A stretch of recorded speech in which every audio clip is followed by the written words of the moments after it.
Welcome back students.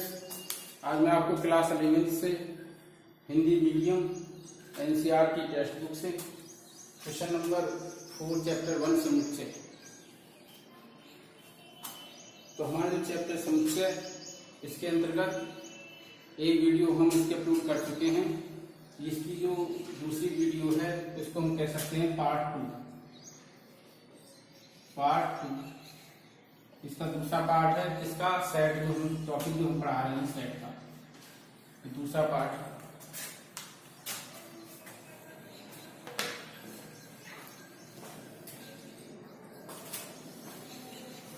तो question number 4 है कि निम्नलिखित समुच्चयों को समुच्चय निर्माण रूप में व्यक्त कीजिए। तो समुच्चय निर्माण रूप में व्यक्त करना है। जैसे कि हमारे पास इसका सॉल्यूशन देखें फर्स्ट का 3, 6, 9 और 12। तो इसमें क्या विशेषता इन एलिमेंटों में हम थोड़ा रफ वर्क कर लेते हैं। 3, 3 2 6, 3 3 9 और 3 4 12। तो 3 तो हमारा फिक्स है, 3 बन जा 3 फिक्स है। देखो 3 हम लिखेंगे इसको x such that x is equal to 3n। here n equal to कितना नेचुरल नंबर और n की कंडीशन क्या है, n कहाँ तक है, n जो है n 1 से लेके 4 तक। हम 1 की वैल्यू डालते चले जाएंगे। यहाँ 1 और 3 2 डालेंगे तो 6, 3 9 और 4 डालेंगे तो 12।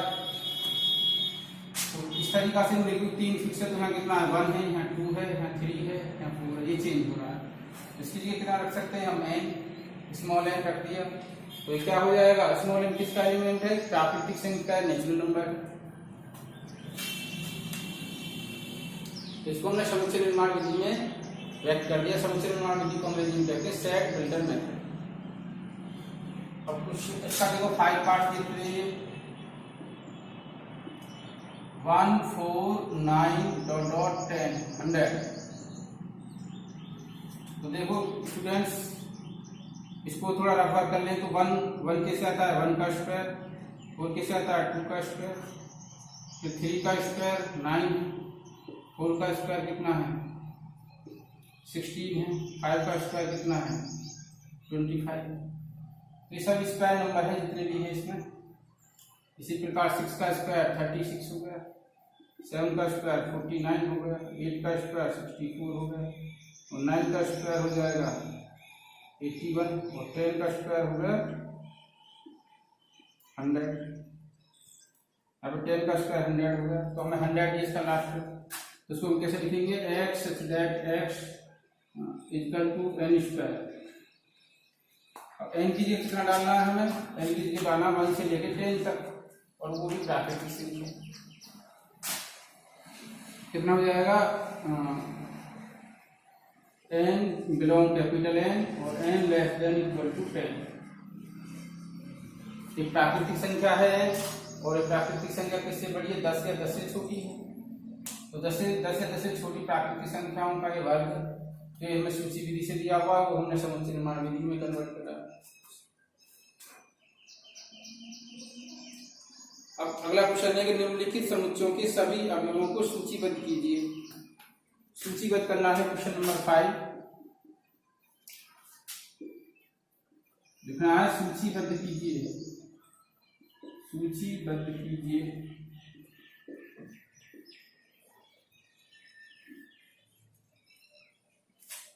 तो सूचीबद्ध करना है। जैसे इसका बी पार्ट ले लेते हैं। x that x एक पूर्णांक है, x that x एक पूर्णांक है।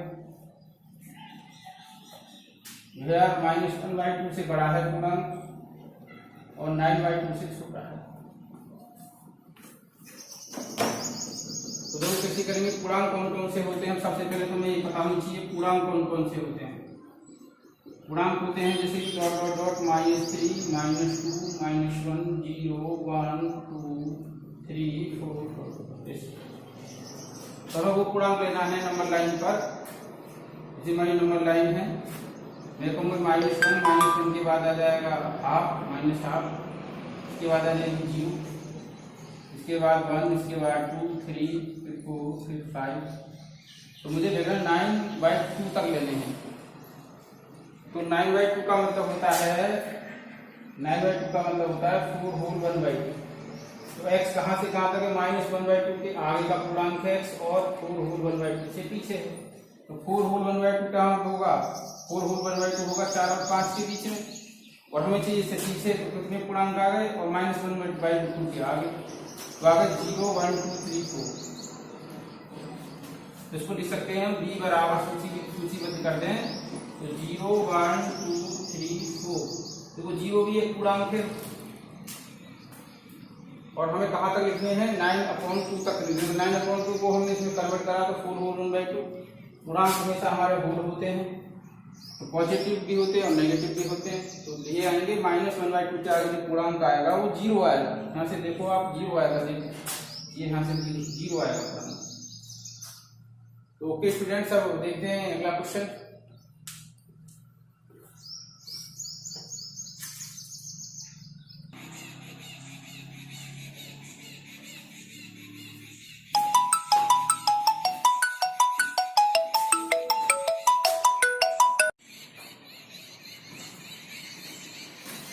देखो स्टूडेंट्स, अब अगला क्वेश्चन लिया है हमने। अगला क्वेश्चन नहीं का पार्ट लिया है, थर्ड पार्ट है इसका। सी एक सेट है x एक पूर्णांक है जो x² less than equal to 4, जो x² से क्या है? छोटा है और बराबर है। तो इसमें हम कौन कौन से पूर्णांक डाल सकते हैं? देखो हमारे पास -2, -1, 0, 1, 2। देखो इसमें -2 डालेंगे तो -2 का हम स्क्वायर करते हैं तो कितना मिलेगा? 4। 4 के इक्वल है।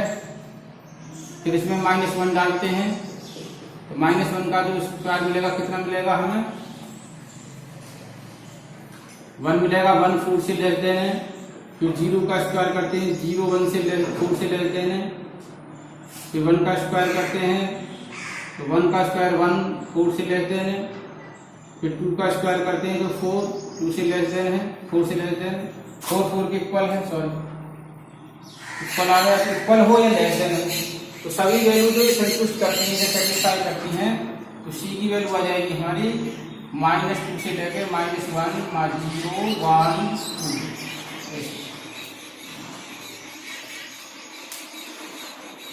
अब इसके बाद अगला क्वेश्चन देखते हैं हम। Question number 6। क्वेश्चन नंबर 6 में रखा है कि बाईं ओर रूस्टर रूट लिखित है और दाईं ओर समुच्चय निर्माण रूप वर्णित का सही मिलान कीजिए। जैसे कि 1, 2, 3, 6। 1, 2, 3, 6 दे रखा है। फर्स्ट में हमें दे रखा है 1, 2, 3, 6। 1, 2, 3, 6 क्या है? 1, 2, 3, 6 संख्या एक अभाज्य संख्या है जो 6 की भाजक है। तो अभाज्य संख्या तो नहीं है क्योंकि इसमें भाज्य संख्या है 6। एक प्राकृतिक संख्या है और 6 की भाजक है। हाँ ये सही है, 6 की सभी भाजक है, 6 सभी से विभाजित होता है। हम लिख सकते हैं x बिलोंग n। x एक प्राकृतिक संख्या है, इसका मतलब प्राकृतिक संख्या है जो किसकी भाजक है? जो 6 की भाजक है। लिख सकते हैं जो 6 की भाजक है, जो 6 की भाजक है।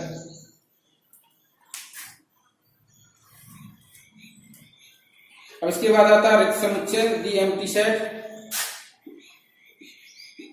रिक्त समुच्चय इसको कहते हैं एम्प्टी सेट, एम्प्टी सेट और नल सेट। एम्प्टी सेट और नल सेट ऐसा समुच्चय जिसमें एक भी अवयव ना होता, उसे हम रिक्त समुच्चय कहते हैं। उदाहरण के लिए एग्जाम्पल लें हम, जैसे कि x बिलोंग n। x एक प्राकृतिक संख्या है, x लेस देन 2 और x greater than 2, x greater than 3। तो इस सिचुएशन को, इस स्थिति को संतुष्ट करने वाले इसमें एलिमेंट होने कितने आएंगे? हमें एक ऐसी प्राकृतिक संख्या लिखनी जो 2 से छोटी हो, 3 से बड़ी है। जो संख्या 2 से छोटी होगी वो 3 से बड़ी नहीं होगी, और जो 3 से बड़ी होगी वो 2 से छोटी नहीं होगी। तो स्टूडेंट्स में एक भी एलिमेंट नहीं आएगा जिसको हम 5 से दिखाते हैं। 5 इसे हम 5 से दिखाते हैं।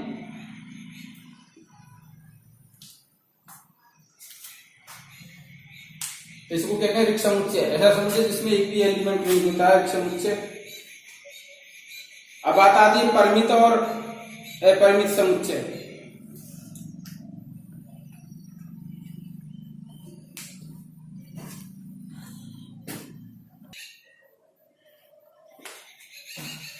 देखो स्टूडेंट्स, अब अगला क्वेश्चन, अगला टॉपिक देखते हैं हम, परिमित और अपरिमित समुच्चय। परिमित समुच्चय वो समुच्चय होता है जिसमें अवयवों की संख्या निश्चित होती है। इसमें जो अवयव होते हैं निश्चित होते हैं,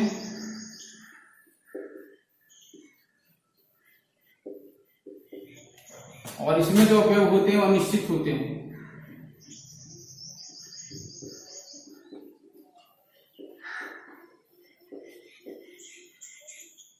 अवयव अनिश्चित होते हैं। तो निश्चित का मतलब काउंटेबल एलिमेंट हो जिसमें हम काउंट कर सकेंगे, 10 हैं, 4 हैं, 15 हैं, 20 हैं, कितने हैं।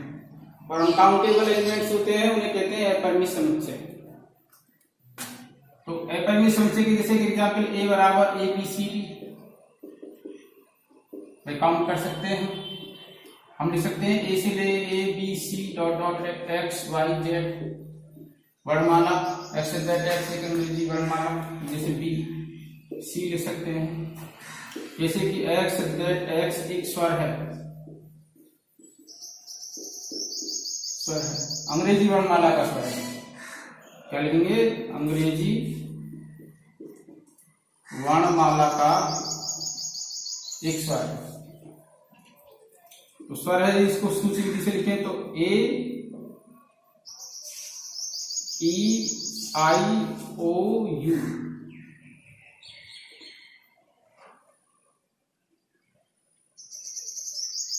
कितने स्वर हो गए? 5 स्वर हो गए। तो हम काउंटेबल है, हम काउंट कर सकते हैं। अब बात आती है अपरिमित समुच्चय की। अपरिमित समुच्चय, अपरिमित समुच्चय ऐसा समुच्चय जिसमें अवयवों की जो संख्या निश्चित होती है, जिनमें अवयवों की संख्या में काउंट करके नहीं बता सकते कि कितनी होगी, तो उन्हें अपरिमित समुच्चय कहते हैं। जैसे प्राकृतिक संख्याओं का समुच्चय, प्राकृतिक संख्याओं का समुच्चय, पूर्णांकों का समुच्चय, जेड है पूर्णांकों का समुच्चय, पूर्णांकों का समुच्चय। तो प्राकृतिक संख्या का समुच्चय कैसे लिखेंगे हम? 1 2 3 4 डॉट डॉट इनफिनिट। पूर्णांकों का समुच्चय लिखेंगे जेड डॉट -3 -2 -1 0 1 2 3 डॉट डॉट। ये पूर्णांकों का समुच्चय हो गया। सम संख्याओं का समुच्चय, विषम संख्याओं का समुच्चय। तो जो अनकाउंटेबल होते हैं उनको हम अपरिमित समुच्चय कहते हैं। जो काउंटेबल एलिमेंट होते हैं जिस सेट में, उसको हम परिमित समुच्चय कहते हैं। अब बात आती है नंबर ऑफ एलिमेंट्स, अवयवों की संख्या। देखो अवयवों की संख्या में हम ये काउंट कर सकते हैं कि इसमें कितने अवयव हैं। इसमें 4 अवयव सेट ए में। इसमें अवयव कितने हैं बी में? 26 एलिमेंट है। Number of element set B. Number of element C में कितने? 5 एलिमेंट हैं। और इसमें हम नंबर ऑफ एलिमेंट नहीं निकाल सकते क्योंकि इसमें अवयवों की जो संख्या में डॉट डॉट लग रहा है तो अनंत है।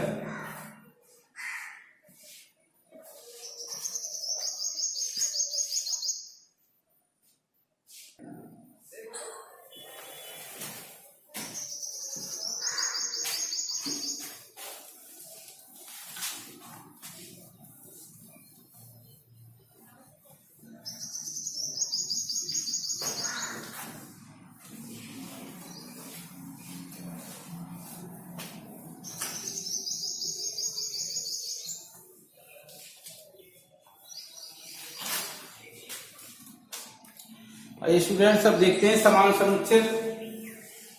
ऐसा समुच्चय, ऐसे दो समुच्चय समान समुच्चय कहलाते हैं जिनके अवयव समान होते हैं, जिनके अवयव समान होते हैं और अवयवों की संख्या भी बराबर होती है।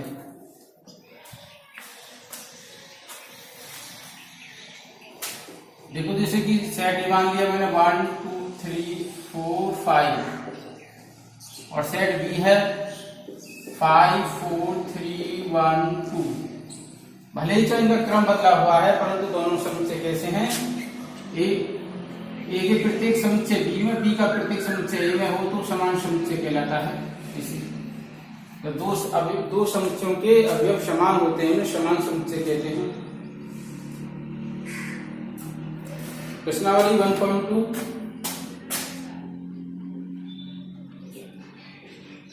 देखो, प्रश्नावली 1.2 दो से भाज्य विषम प्राकृतिक संख्याओं का समुच्चय। इसमें बताना क्वेश्चन नंबर 1 में ये बताना रिक्त समुच्चय है या नहीं है। निम्नलिखित में से कौन रिक्त समुच्चय के उदाहरण है। रिक्त समुच्चय के उदाहरण, रिक्त समुच्चय के उदाहरण छांटने हैं इसमें हमें। फर्स्ट है दो से भाज्य विषम प्राकृतिक संख्याओं का समुच्चय। दो से भाज्य विषम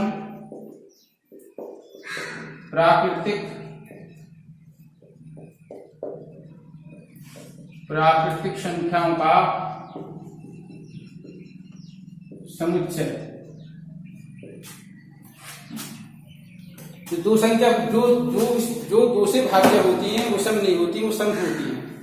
ऐसी एक भी संख्या नहीं है विषम संख्या जो दो से भाज्य हो। तो इसमें जो आएगा स्टूडेंट्स, इसमें एम्प्टी सेट आएगा, एक भी एलिमेंट नहीं आएगा इसमें। तो इसको कहते हैं ये रिक्त समुच्चय का उदाहरण है। और रिक्त समुच्चय का उदाहरण समभाज्य संख्याओं का समुच्चय। ये रिक्त समुच्चय नहीं है क्योंकि दो जो ऐसी भाज्य संख्या है जो सम भी है और अभाज्य भी है। फिर थर्ड पार्ट है एक्स एक प्राकृतिक संख्या है।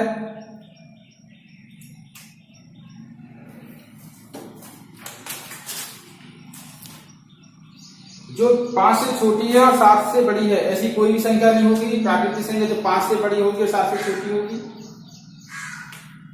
y such that y किन्हीं दो समांतर रेखाओं का उभयनिष्ठ बिंदु है। ये है एम्प्टी सेट का उदाहरण। देखो y such that y किन्हीं दो समांतर रेखाओं का उभयनिष्ठ बिंदु है। तो y क्या है, किन्हीं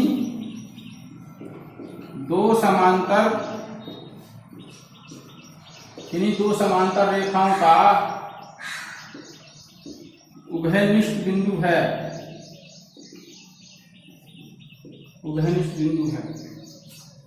तो देखो दो समांतर रेखाएं होती हैं जो प्रतिच्छेद नहीं करती हैं, उनको हम समांतर रेखा कह सकते हैं। इसी रेखा L है और ये रेखा M है। तो L पैरेलल टू M, दो रेखाएं समांतर हैं और समांतर रेखाओं की परिभाषा से दो रेखाएं समांतर होती हैं जो प्रतिच्छेद नहीं करती है। और जब प्रतिच्छेद नहीं करेंगी तो उभयनिष्ठ बिंदु इनका कोई होगा ही नहीं। तो क्या हो जाएगा, ये एक एम्प्टी सेट हो जाएगा, एक खाली, इसमें कुछ नहीं आएगा, केवल खाली से इसे शो करेंगे। ये एम्प्टी सेट का उदाहरण है।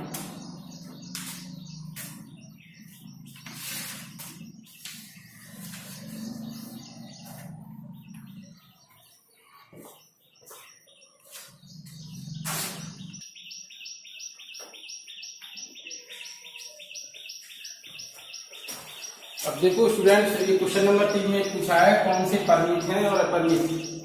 हमसे पूछा है परिमित और अपरिमित के बारे में। परिमित और अपरिमित, एक्स अक्ष के समांतर रेखाओं का समुच्चय, ये हमारा एक्स अक्ष है और ये वाई डैश हो गया। इसके समांतर कितनी भी रेखा हम खींच सकते हैं तो ये अपरिमित समुच्चय होता है। नीचे भी खींच सकते हैं, इसके ऊपर भी खींच सकते हैं। इसको कहते हैं अपरिमित हो जाएगा हमारा आंसर, अपरिमित। अब कहता मूल बिंदु से होकर जाने वाले वृत्तों का समुच्चय। तो मूल बिंदु से होकर जाने वाले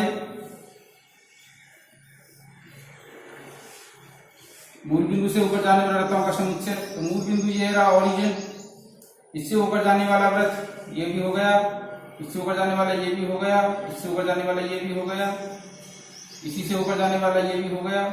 तो इसमें कितने हो सकता है? अपरिमित समुच्चय हो जाएंगे, अपरिमित एलिमेंट आएंगे इसके अंतर्गत। ऐसे अनेक वृत्त होंगे, एक से अधिक वृत्त होंगे जिनको हम काउंट भी नहीं कर सकते, बहुत अधिक वृत्त होंगे जो मूल बिंदु से होकर जाएंगे। तो ये अपरिमित समुच्चय के अंतर्गत इसको रखा जाएगा। तो देखो स्टूडेंट्स, आज की वीडियो में बस इतना ही, और जो बाकी क्वेश्चन है करने की कोशिश करनी है, और मैं भी फिर इसमें से भी कुछ क्वेश्चनों के कुछ पार्ट अभी समझाऊंगा नेक्स्ट वीडियो में। तब तक इसको कंप्लीट करें, वीडियो को ध्यान से देखें। वीडियो अच्छी लगी हो तो वीडियो को लाइक करें, और यदि कहीं प्रॉब्लम आती है तो कमेंट सेक्शन में जाकर कमेंट करके बताना है। और यदि आप लाइक करोगे तो आपका हमें फीडबैक मिलता रहेगा कि वीडियो आपको अच्छी लग रही है, अच्छी नहीं लग रही है। और घर पे ही रहें और ज़्यादा से ज़्यादा पढ़ने के लिए समय दें। और thank you for watching this video.